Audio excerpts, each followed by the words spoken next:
Hi friends, curd rice చేశాను కదా. ఇప్పుడు ఈ కర్డ్ రైస్ తింటాను చూడండి. టైం ఎక్కువ లేదు, ఇంకా మేము ఊరికి స్టార్ట్ అయిపోవాలి. దీంట్లో కారపొడి వేస్తున్నాను నంచుకోవడానికి. ఊరిపోతుంది. 10కి ఉందండి బస్సు. ఫాస్ట్గా తినేసి, పిల్లలు తినలేదు, వాళ్ళకి క్యారేజ్లో పెట్టుకొని బాక్స్లో బస్సు ఎక్కడైనా ఆగినప్పుడు తినిపించేస్తాను.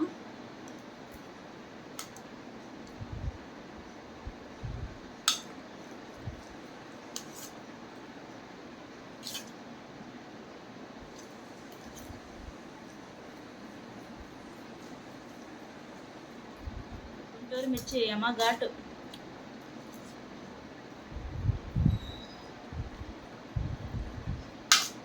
ఓకే ఫ్రెండ్స్, మీరు కూడా ఇలా ట్రై చేయండి. ఎలా వచ్చిందో నాకు చెప్పండి టేస్ట్.